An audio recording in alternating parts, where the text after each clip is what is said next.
Picture this. You're sitting at your favorite sushi restaurant. You take a piece of a spicy tuna roll, add a generous dab of that bright green paste, and take a bite. Instantly, a fiery, eye-watering heat rushes up your nose. You think you're eating wasabi, but you're not. In fact, if you live outside of Japan, there is a 99% chance you have never tasted real wasabi in your entire life. That green paste on your plate? It's an imposter. Welcome to Simple Things Surprising Histories. Today, we're uncovering the real reason most wasabi isn't wasabi.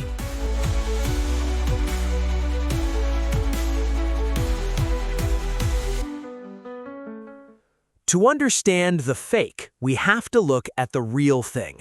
Real wasabi comes from the stem, or more specifically, the rhizome of a plant called Eutrema japonicum. It has been eaten in Japan for centuries. Originally, the Japanese used it not just for flavor, but because it contains natural antibacterial compounds that may have helped slow bacterial growth on raw fish long before the invention of refrigeration. But as sushi became a massive global phenomenon in the late 20th century, the demand for wasabi skyrocketed. The problem was the global supply couldn't even come close to keeping up. So the food industry found a loophole. Horseradish and wasabi are actually botanical cousins. They both belong to the Brassicaceae family. By blending cheap horseradish with mustard extract to mimic that famous nasal kick and adding green dye to fool the eye, they created a remarkably convincing substitute. But why didn't farmers just plant more real wasabi? The answer is simple, but frustrating.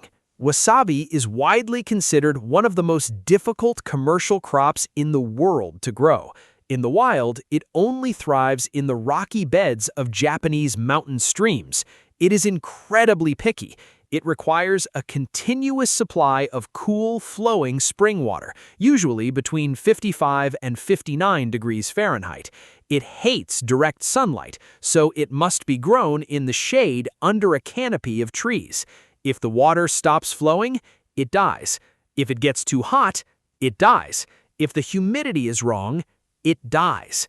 Even under perfect conditions, a single wasabi plant takes up to 2 to 3 years to reach harvest size.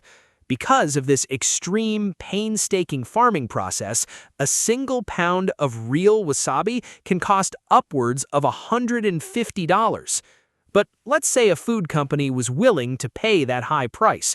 Why can't they just grind up the real root and put it in a tube for the supermarket?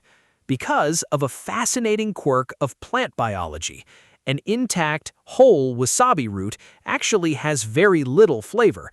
The magic only happens when the root is finely grated, which crushes the plant cells. This allows naturally separated compounds inside the plant to react, producing a compound called allyl isocyanate. This is what creates that sharp, floral, sweet heat. But this chemical reaction is highly unstable. Once grated, real wasabi completely loses its flavor and heat in just 15 to 20 minutes. You literally cannot put it in a tube. To experience true wasabi, it must be grated fresh right at your table. That's why high-end sushi restaurants grate fresh wasabi only moments before serving it. So, the next time you order sushi and mix that green blob into your soy sauce, don't feel too betrayed. That horseradish substitute is the reason sushi restaurants around the world can serve that familiar spicy kick at an affordable price. What simple thing should we uncover the history of next? Let me know down in the comments. If you learned something new today, please hit that like button, subscribe to Simple Things Surprising Histories, and I'll see you in the next video.